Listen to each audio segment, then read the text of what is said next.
don't need it. I just want to pull it out of my face then, if that's the case. Well, it's recording now, and I'm just going to come up and turn it off once you're done. Did you want to wait till we start? No, it's fine. How long can it record for? Plenty of time. Okay. Yeah, we're good. And do you know whether the lights can be dimmed a little bit to be able to see the, at least in the front? One more? Maybe? There you go. That would be perfect. Great. Okay.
Does it work? Does it work?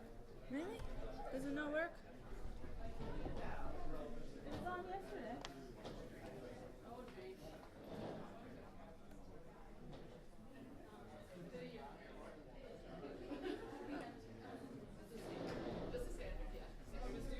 That part's on. Hey, Liza. Was this working before? I was just. Definitely did. I know it worked yesterday. It's on. Yeah. I wonder what we did. I just tried on. Oh.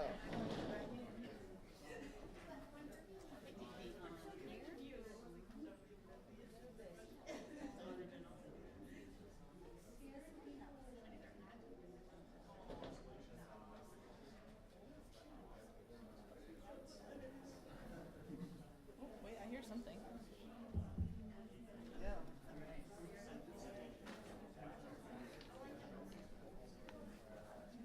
Hello, everyone. Good morning. Close to afternoon. If everybody wants to go ahead and sit down, we will get started. We're on a little bit of a tight schedule for this part of the afternoon. We are going to get started here with the keynote session. My name is Becca Corellis, and I am president of West Virginia Association Museums. I think everyone knows that by now because I've introduced myself a couple times. West Virginia is no stranger to disaster. The flooding we experienced in June of 2016 makes us ever mindful that we need to be prepared for unexpected emergencies and natural disasters. The WVAM board decided to focus this year's conference theme on protecting our collections. To bring awareness to this, and we are also so pleased to have our keynote speaker, Lori Foley, joining us today to talk about protecting our cultural and historic resources. Just a quick side note, Lori will speak from about now until around noon, where we will break for lunch. We are going to eat lunch in the Bluestone Dining Room, and that is sponsored by WVAM. And then we will head back here for a session with Lori, and that will last until, I think, 2:30.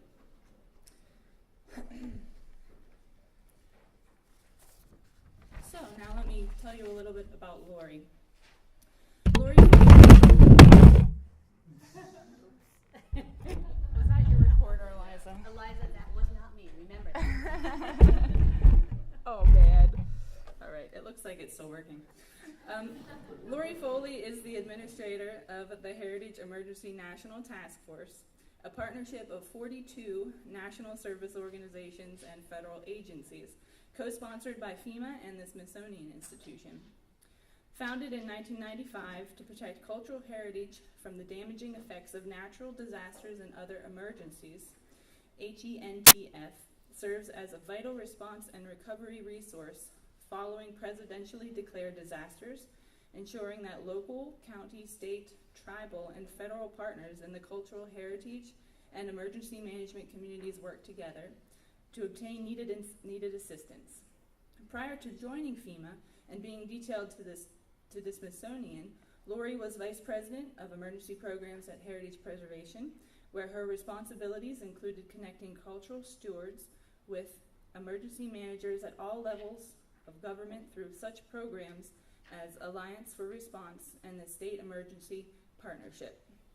Lori has lectured widely and conducted numerous workshops on emergency preparedness and response at cultural institutions across the U.S. and internationally.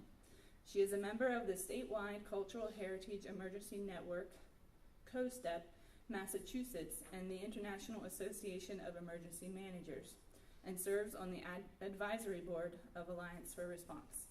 So please join me in welcoming Lori.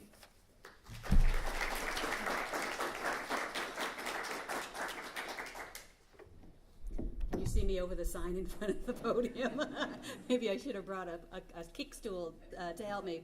So thank you, Becca, and thank you to the West Virginia Association of Museums board for inviting me here to speak. As you can tell, this is something that I'm really passionate about. And although I am the only thing coming between you and your lunch, I want to, I hope that I can foster the desire and the interest to do something beyond your institution, and as part of the museum sector, work together to really help protect the amazing cultural and historic resources that are in West Virginia.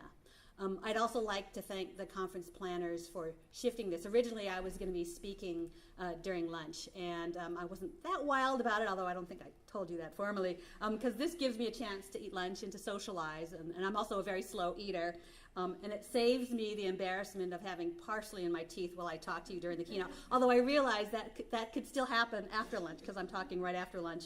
And it also saves you the trouble of inscribing notes in your mashed potatoes. So with that, I'm going to launch off with this presentation. Let's see. There we go. All right. So none of this comes as a surprise to you. Last June's flooding produced a quarter of the state's annual rainfall in a single day, and it was among the most deadly of West Virginia's disasters, resulting in 23 lost lives. It was also the deadliest flash flood event in the United States since the 2010 Tennessee floods. And thunderstorms dropped 8 to 10 inches of rain in a 12-hour period. And some meteorologists refer to this rainfall as the 1,000-year event, which is pretty stunning. This graphic shows the rainfall across West Virginia in a 24-hour period, June 23rd to June 24. West Virginia is no stranger to flooding.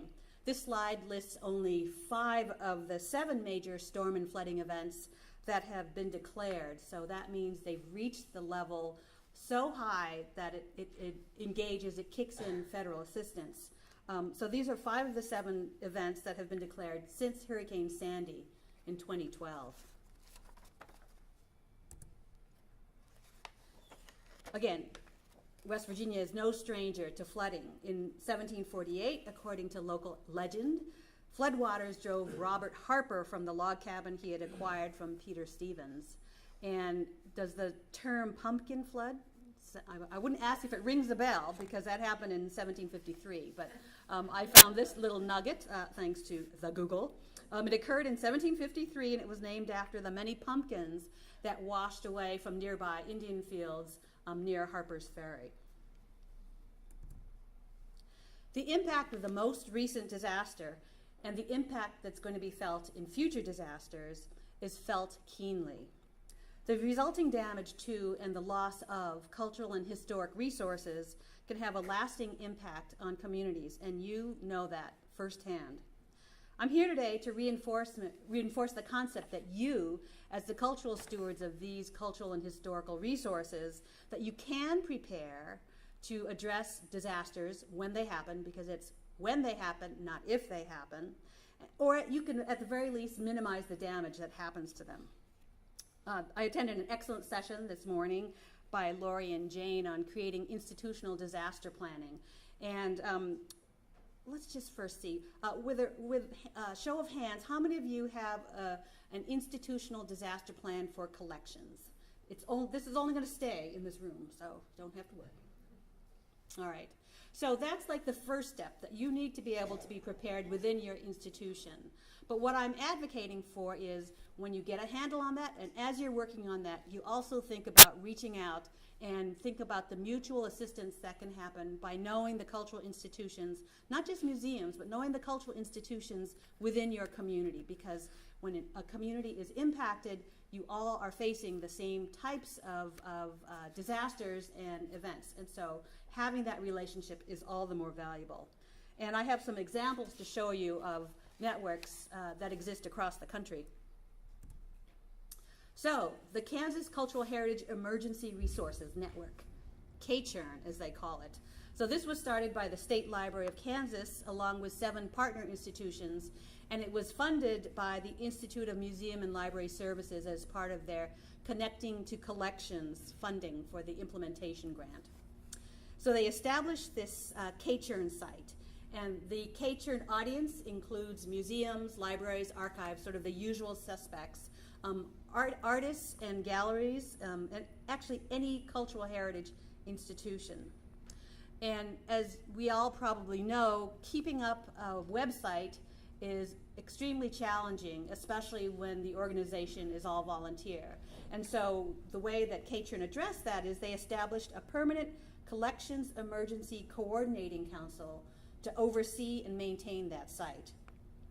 Katrin also has a listserv for its members, but it does not provide immediate response assistance. So if something happens, they don't have a response team to send out.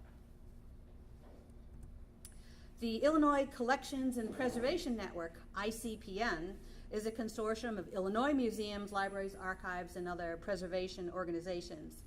Its website has a wealth of information that includes, quote, resources that can help institutions and individuals who are planning, responding, or recovering from a disaster, emergency, or mishap. I love that they call it mishap.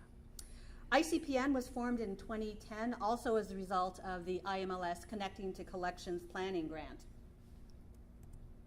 They can direct you to organizations that can help, from fellow ICPN partners, which include universities and libraries and museums, to regional preservation and conservation centers, as well as to the American Institute for Conservation. Here's a model that you might want to be thinking about. The Coachella Valley Emergency Preparedness Network serves the museum community. It's unique in that it's a subcommittee of the Desert Cities Museum Association. In 2008, 20 staff members got together to talk about sharing their resources and their expertise in both preparing for disasters as well as responding to them. And their primary focus was on the management of these cultural and historical materials. And so these planning sessions and these discussions eventually morphed into this network. I don't know when it became associated with the Desert Cities Museum Association, but it's a very wise linkage. SILDRN, which is the San Diego Imperial County Libraries Disaster Response Network, and you know why they would go by SILDRN. It was established by and for libraries and library systems, and they provide mutual aid in preparing for as well as coping with disasters affecting libraries and their collections. Also, for those of you who can't write down the URLs fast enough, I'm going to be providing a PDF of my PowerPoints, minus the copyrighted images, to Amanda, and you can have at it. So you can relax. That would be really hard too, doing that in your mashed potatoes. So anyway. So the website includes planning, recovery, and supplier information, as well as a sample mutual aid agreement. So SILDRN is one of the more sophisticated cooperative networks. Membership requires that they commit $500 membership fee. That's their initial membership fee. It requires institutions to sign the memo of the mutual aid agreement saying that they will come to another entity's aid if it comes to that.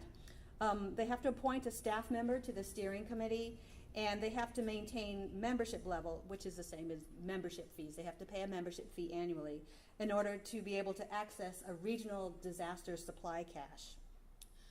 But what this network and what the other networks don't have is a relationship with the first responder and the emergency management community. How many of you have heard of Alliance for Response? Show of hands? A few of you. So I understand that the Conservation Center for Art and Historic Artifacts will be hopefully organizing Alliance for Response here in West Virginia, and I hope I can make a case strongly enough for each of your organizations to participate. So Alliance for Response is a national program that was established in 2003, beginning and continuing with funding from the National Endowment for the Humanities. And it's been building bridges at the local level between the cultural heritage community and the emergency management community for all those years. And the premise is very simple. Bring together cultural and emergency management professionals before disasters happen. So Alliance for Response encourages the partnerships between and among cultural institutions within the community, between and among cultural institutions and the local first responders, and with the emergency manager Government entities such as the town clerk's office, any of the, if there's a local historical society that falls under the purview of the local government, any government entity that collects records or has information or cultural or historic resources.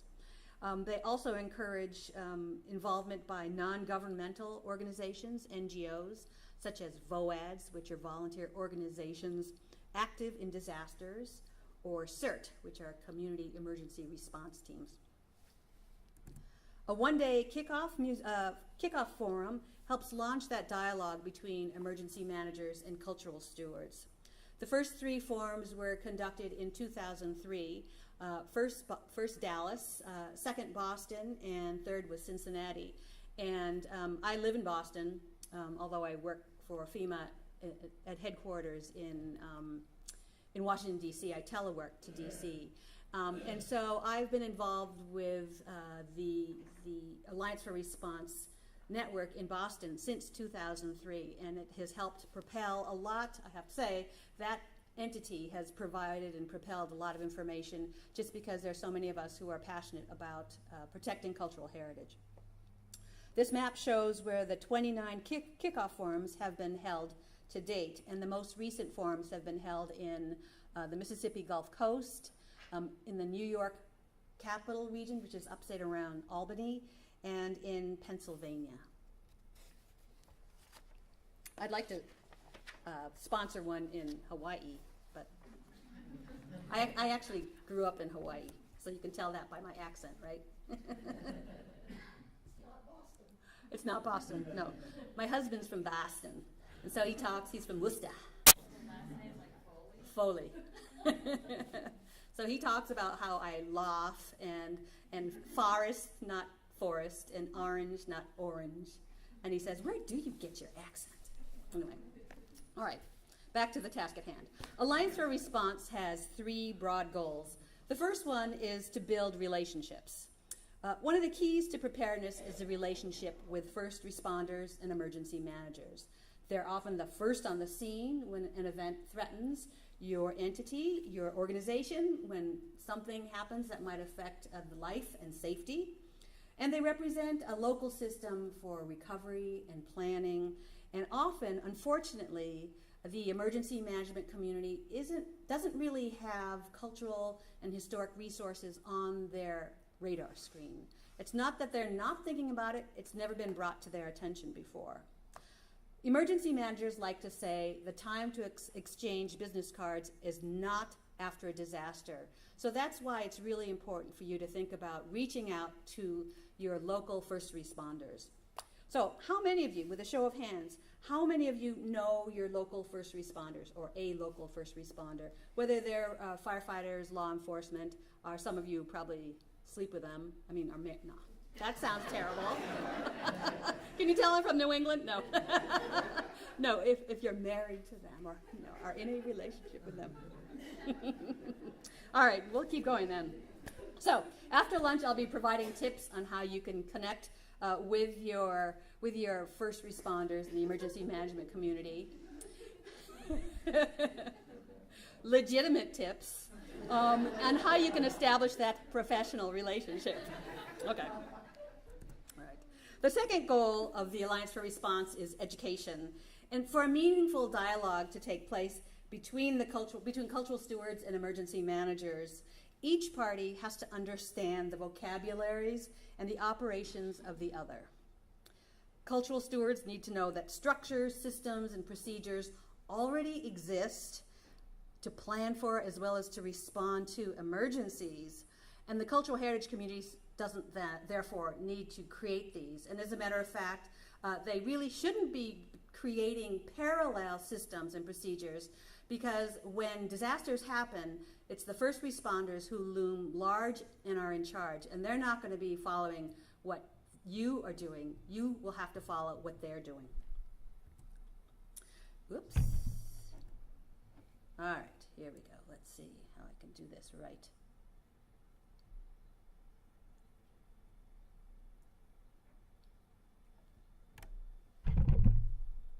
Backspace, here it is. All right.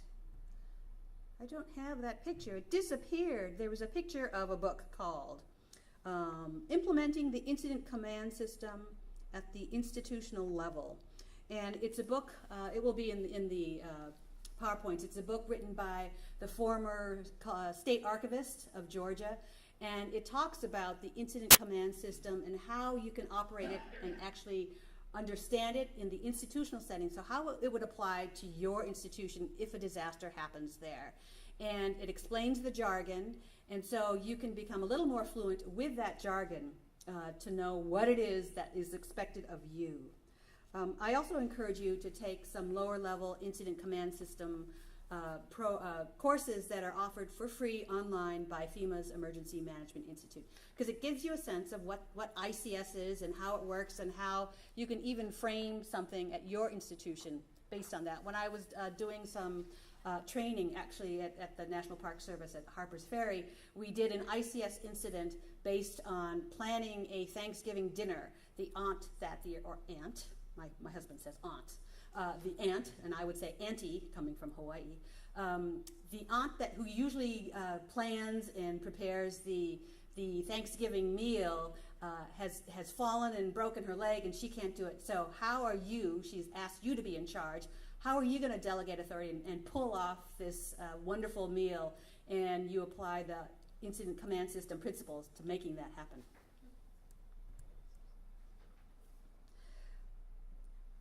Let's see, a corollary. Wow, what happened here? All right, so here we are. So what do first responders and emergency managers need to know? So they need to know that collections are fragile and vulnerable, and that time is the enemy of collections. I know many of you were talking about insurance. I say insurance with the accent on the second syllable. You say insurance. Anyway, we're talking about insurance this morning, and the importance of not only talking to or understanding what your policy offers, but trying to make sure that what happens, what the agents do in response to a disaster that happens to you, whether they're going to wait for a couple of days, whether they've established a good enough relationship with you that you know that they can say, okay, document, take lots of pictures, and I'll be there as soon as I can, but we understand the imperative nature of attending to collections quickly. So a corollary to this discussion is the dissemination of information and resources about each respective sector. So invite your local first responders to come tour your museum. Have them bring their families along, because as members of your community, they have a vested interest in knowing what is at stake if your collections are lost or damaged. Invite your local first responders to conduct a walkthrough of your facility, and make sure that you invite all shifts, because Murphy's Law says that when something happens, the shift that you walk through will not be on duty. Food also helps. The first responders, they need to know what your highest salvage priorities are, where they're located. They need to figure out how they're going to drag their hoses through your facility without damaging the exhibits. And they also need to have a discussion with you, or you need to start the discussion about how they might be able to regulate the flow of water so they can effectively and completely knock down the fire, but with as little damage as possible to your collections. The third Alliance for Response goal is to develop and nurture strong networks. So Cultural Heritage Emergency Network should strive to have some sort of governance structure. A mission statement, a vision statement, a strategic plan, bylaws, all these ensure that the entity, that this network is going to continue even if certain members decide to move on. The AFR toolkit on the AFR website provides examples of these types of documents.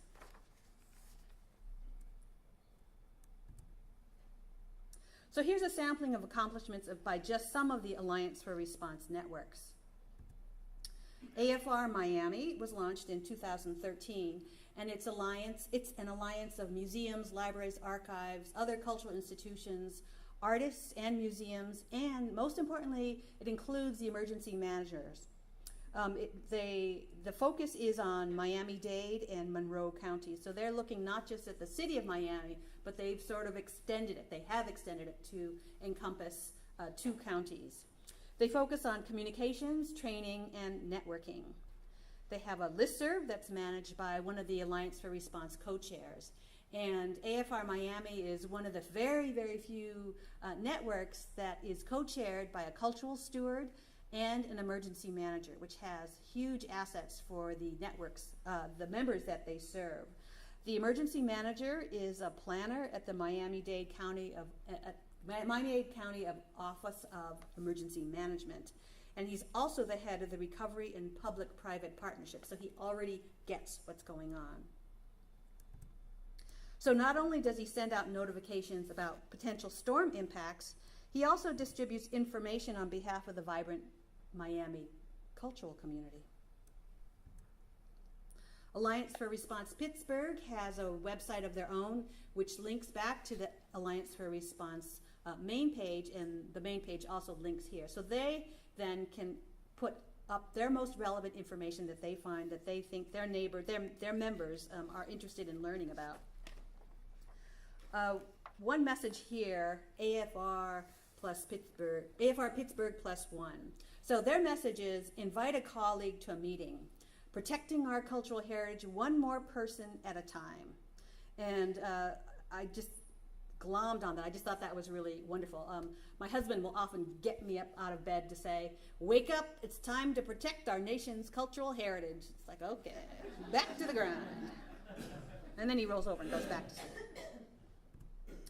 AFR Pittsburgh used funding from the National Endowment Humanities Preservation Assistance Grant Program to buy components for disaster supply cache.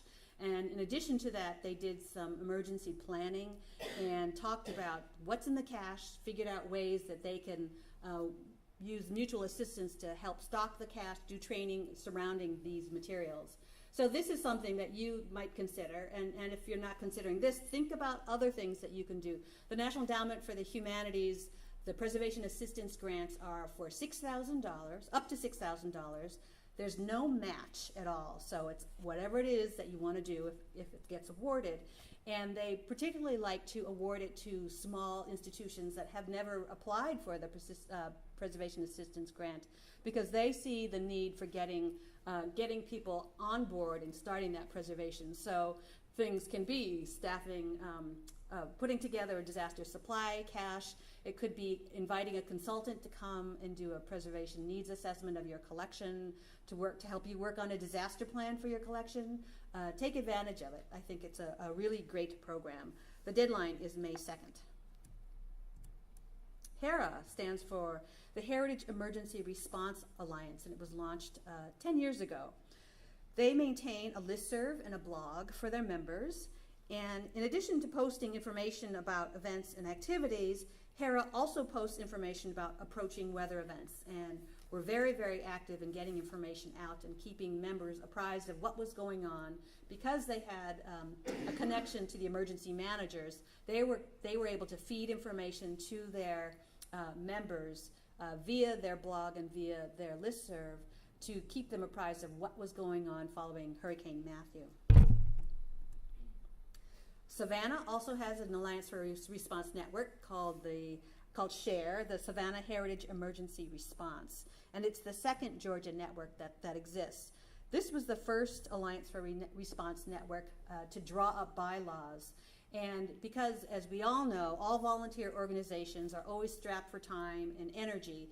And so the best approach is R&D, rip off and duplicate. So people are very willing in this community to share information that they have developed, share ideas, share documents that they have developed, and then have at it to the other members, and just do what you need to do to make it something that meets your purposes.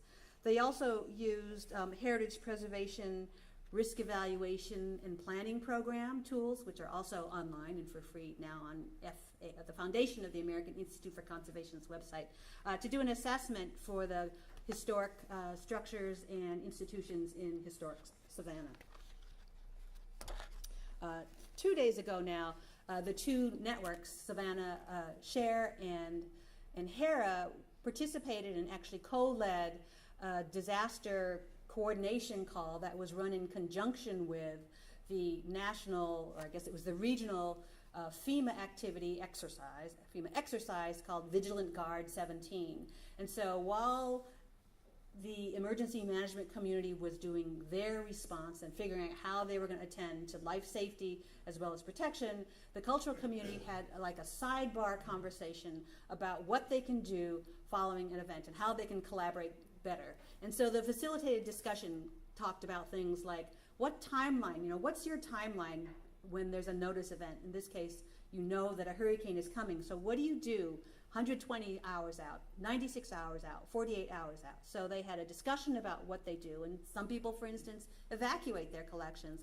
Other people say, there's no way we can evacuate our collections. This is what we do instead. They also talked about the protective measures that they took as the timeline ticked closer to the H0 to 0 hour. So what protected measures did various institutions take for their collections as well as their buildings? And so this was a really great way for the cultural institutions to share information and to glean information to, again, R&D what's going on and very successful practical tips going on. Following Hurricane Sandy, the Alliance for Response New York City played a really pivotal role in helping the cultural and creative communities. They activated their members to be able to assist in preparing for, responding to, and recovering from Hurricane Sandy.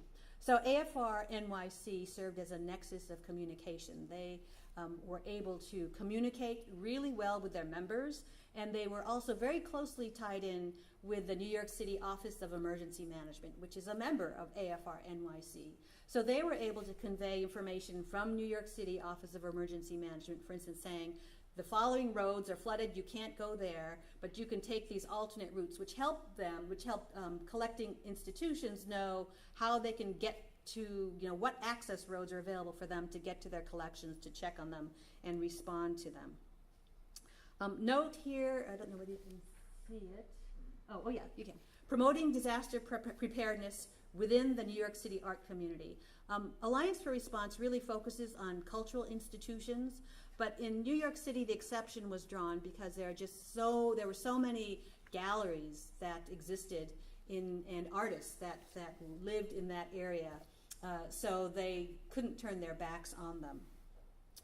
And so again, I encourage you to volunteer and to sign up for any of the programming that CCAHA, the Conservation Center for Art and Historic Artifacts, does when they come to West Virginia to talk about Alliance for Response. And now shifting to the state level. The State Heritage Emergency Partnership, or SHEP, is to states what Alliance for Response is to communities. So it connects state cultural agencies with their state emergency management agency. So they can communicate and they can collaborate and they can coordinate before, during, and after disasters. CoStep Massachusetts evolved from the Boston Forum, like I mentioned. So we've been going at it for a number of years now. In 2009, working with the Massachusetts Emergency Management Agency, we developed for the first time an annex to the State Emergency Operations Plan. And this annex requires the state to help cultural institutions, whether it's resources, which they're not really going to be able to provide, but to support them in general in terms of, yes, we have your back.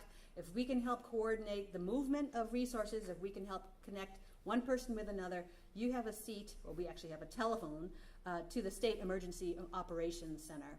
So this was really instrumental in placing cultural and historic resources on the map in Massachusetts. And since then, again, R&D, Rhode Island was the next state to pick it up and make their own version. And Rhode Island has actually has circled back, and the Emergency Management Agency now thinks it's so important that they have pulled this preservation or the protection of cultural and historic resources out from under a support function for natural and cultural resources and had them create a separate entity. The one thing that you'll find if and when you start looking into emergency management structures, they're obviously very, very regimented. Cultural and historic resources fall under natural and cultural resources. So when you think about it, it's like mad cow disease in libraries. So where is that overlap, and how does that work? So being able to negotiate and find those characters, those people who are focused on natural and cultural resources, and specifically cultural resources, is part of your charge.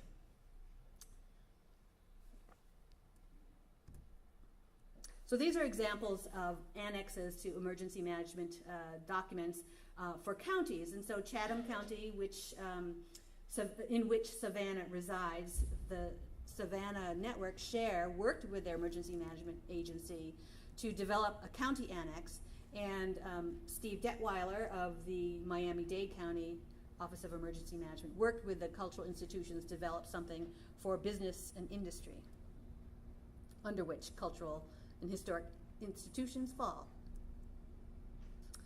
All right, so this is CERC Maine, and CERC stands for Cultural Emergency Resource Coalition. And in this morning's discussion, this great discussion about disaster planning, this was one that I actually should have mentioned. CERC Maine used funding that they received from a private foundation to develop disaster plans. And what they did was they got two different cadres of FEMA Corps volunteers. They did a number of train the trainer sessions, and the FEMA Corps people went out and actually held the hands and worked with 26 cultural institutions to develop emergency management plans or disaster plans. And here you see disaster planning essential. I think the brilliant approach that they took was they defined 3 different levels of disaster planning: essential, what's the other one? Enhanced and advanced. And depending on where your institution stood in terms of the grand scheme of preparedness and resources and staffing, you could decide which disaster plan would work best for you. So the very smallest historical societies that had all volunteer staff, they could flesh out a disaster plan using the essential template, and not feel like they are totally overwhelmed trying to fill out the advanced template, which is available and really useful for some of the major museums that are in Portland, Oregon, and other parts of Maine. They also receive funding actually from their emergency management agency, because they got it, the emergency management agency got it, to geocode and to place locations and a little bit of information. You can see that information in that pop-up box there about the cultural and historic institutions in Maine. And it's about 1,100 organizations that they were able to identify. And they put them into the ArcGIS platform, and now this is available to the emergency management community as well as to the cultural stewards. So they know, for instance, when a hurricane is coming, or when there's severe winter weather, who they should be contacting and reaching out to ascertain what's going on. There are some in the water. Does anyone know what those might be? Lighthouses, right.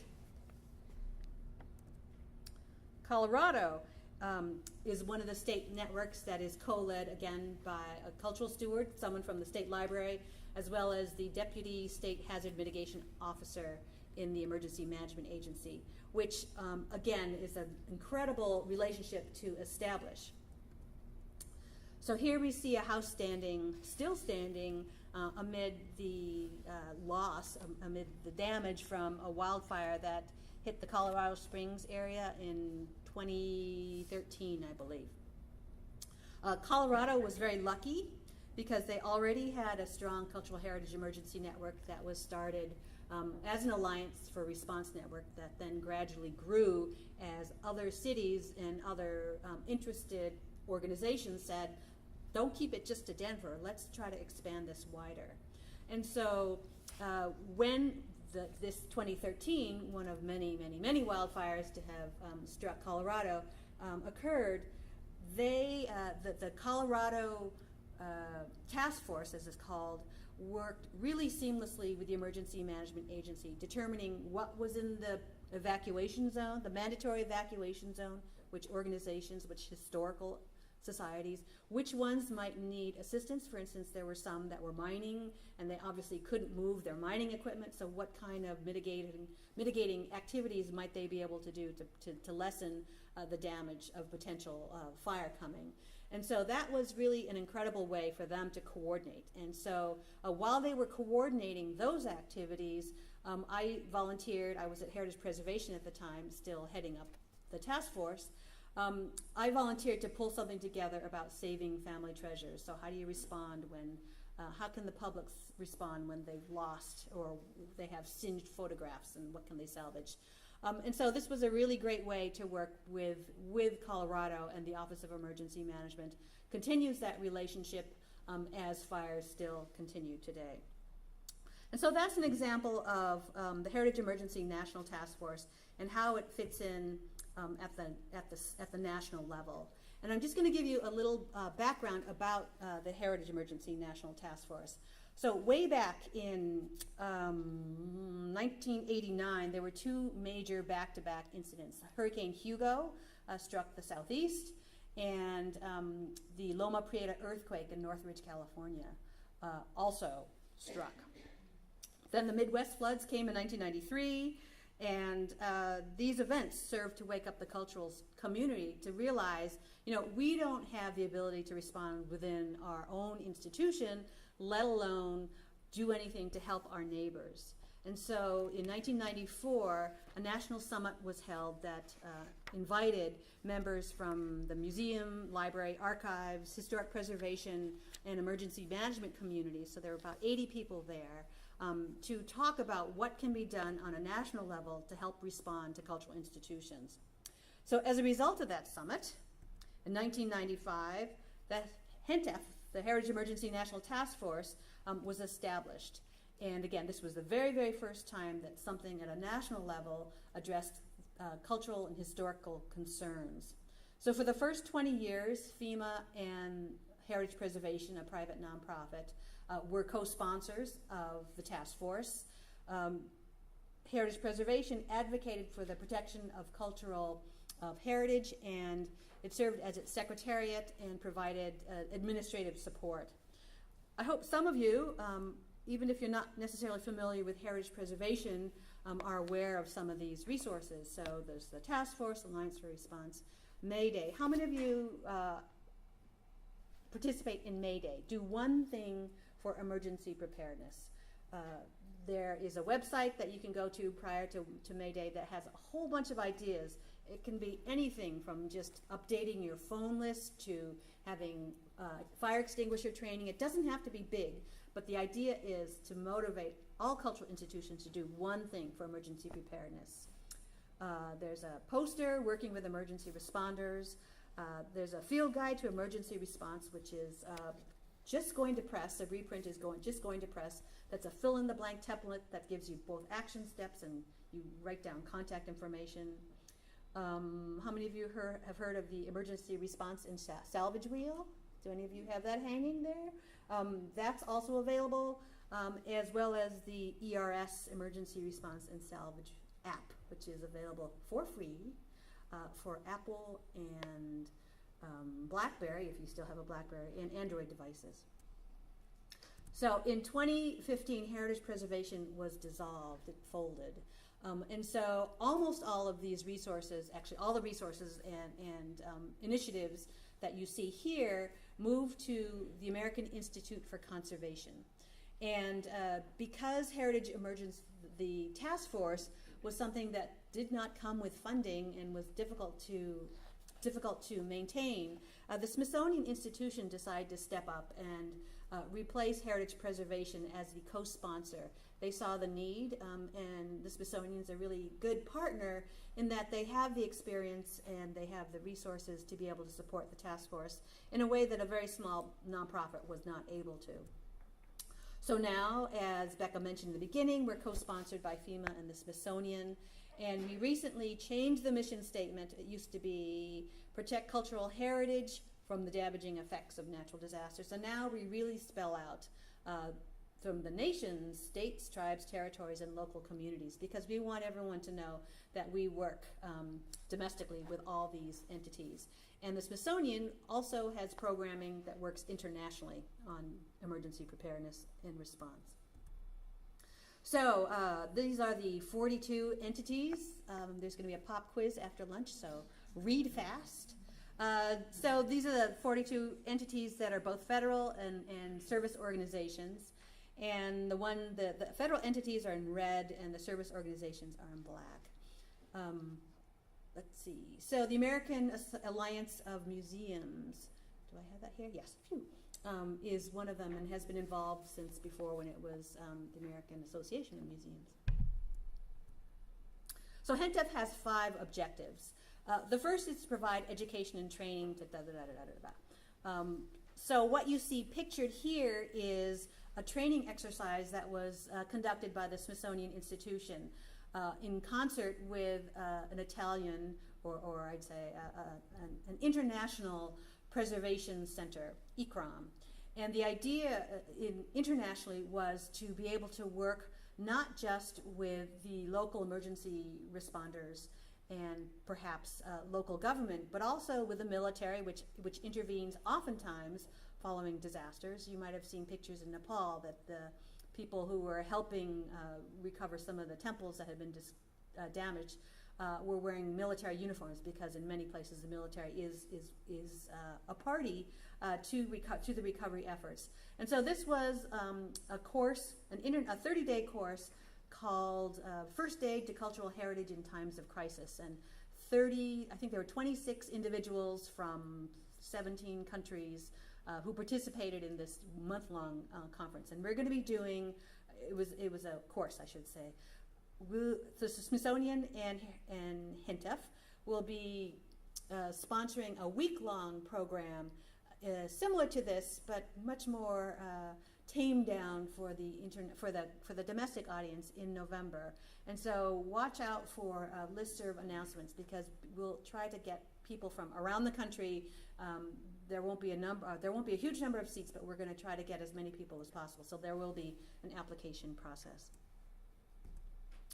So some of the technical assistance and guidance that HENTF provides, and I now refer to it as HENTF, much as I hate that acronym. Can you tell I work for the federal government now?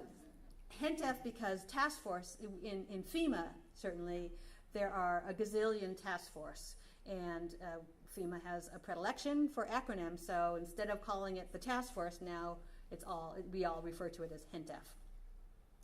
So HENTF provides technical assistance. So the flow chart on the left walks you through the very complicated process of public assistance.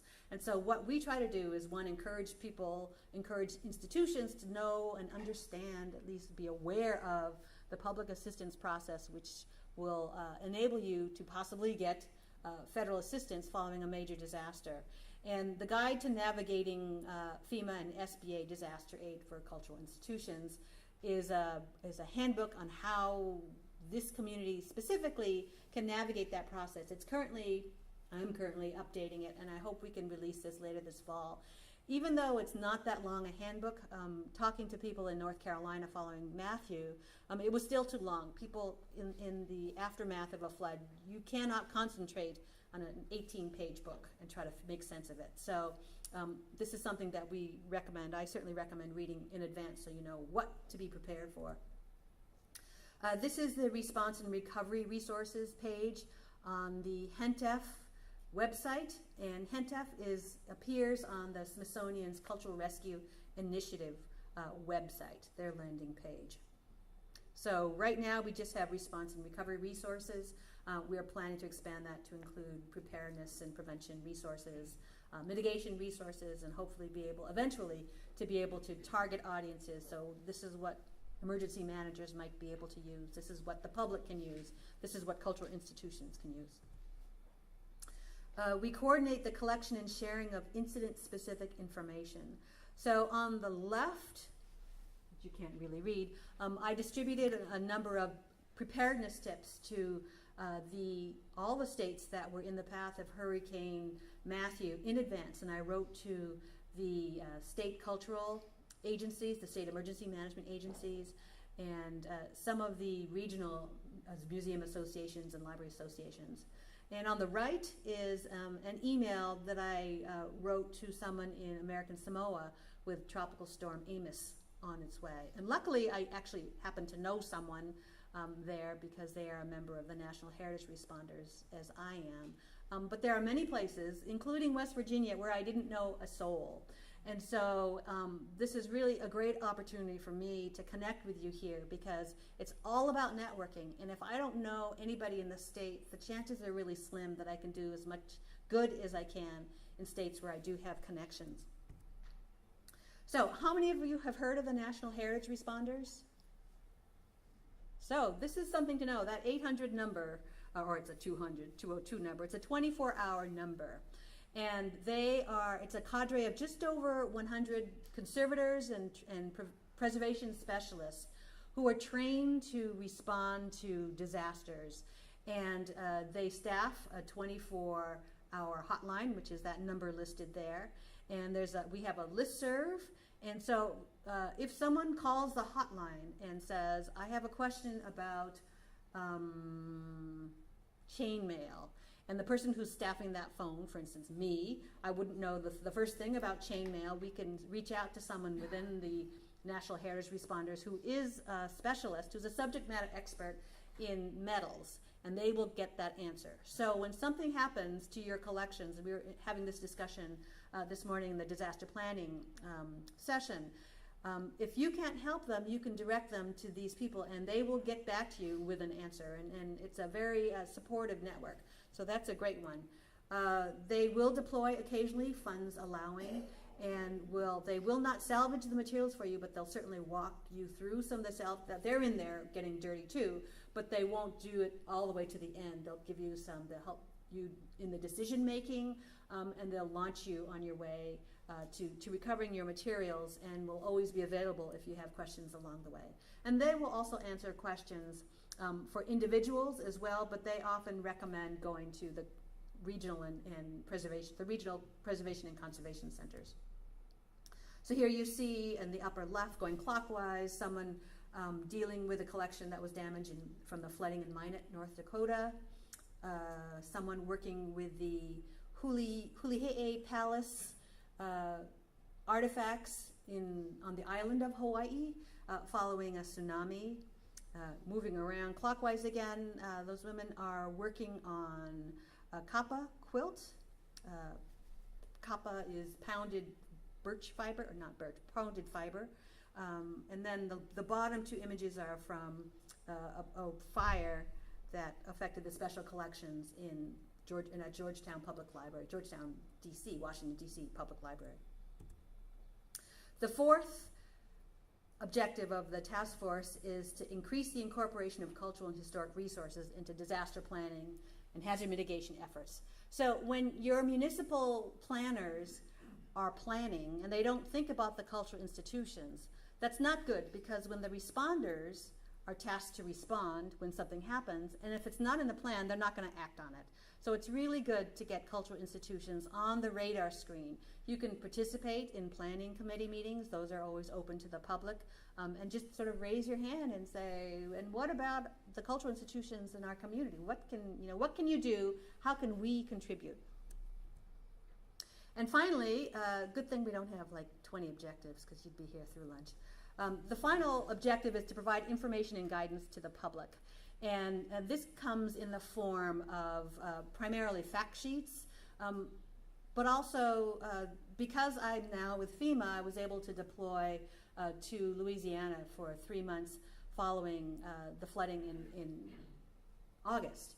And I was able to arrange with the Smithsonian Institution for them to send down 2 preservation experts, and they staffed a couple of the disaster recovery centers where the survivors come through and get their paperwork, get information, ask questions, hopefully get those questions answered.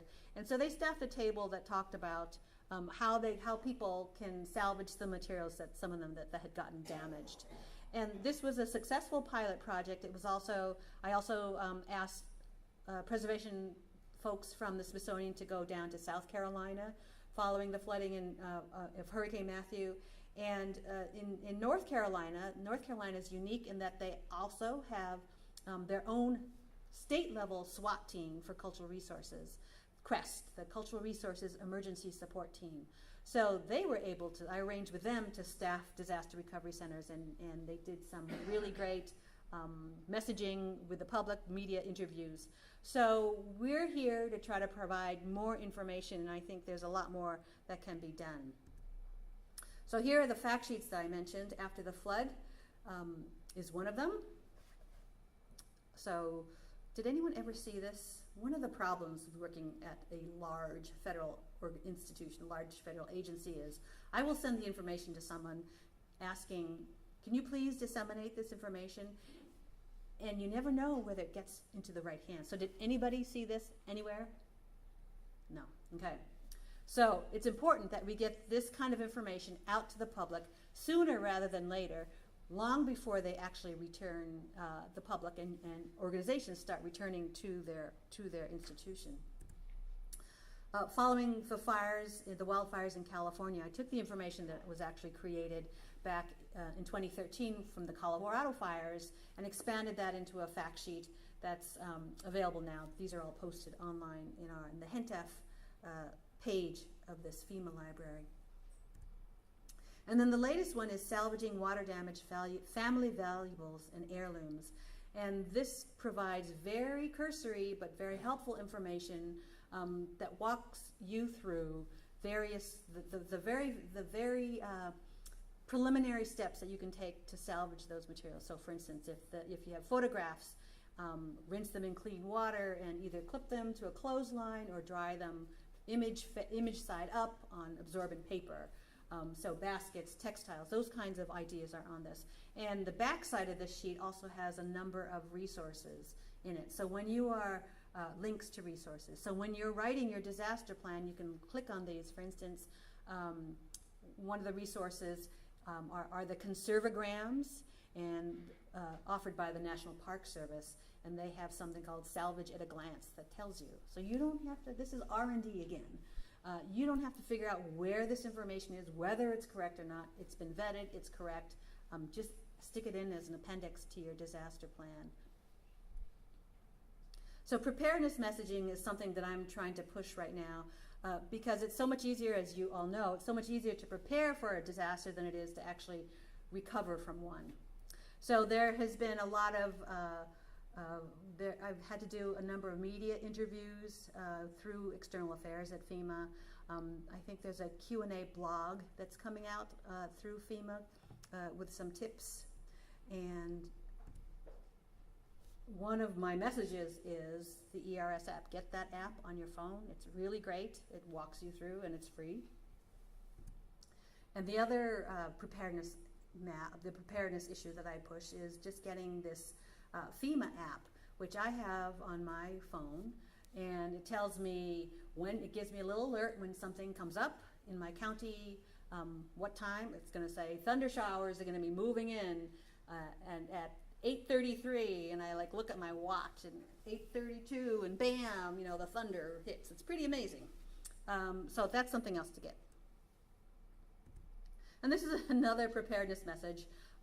This was actually for the earthquake exercise. This is drop, cover, and hold on. So this is something that I just thought was a cute little picture to end on. So I'm going to have anyone who wants to come this afternoon, we're going to talk some more about how we're going to have a discussion about how you can start a cultural heritage emergency network in your community, ways to reach out to your emergency managers, and we'll start the discussion about doing something with the state, because as we all know, West Virginia is going to suffer many more disasters, and the better prepared you all are, the better off the cultural heritage of West Virginia is going to be. So thank you very much.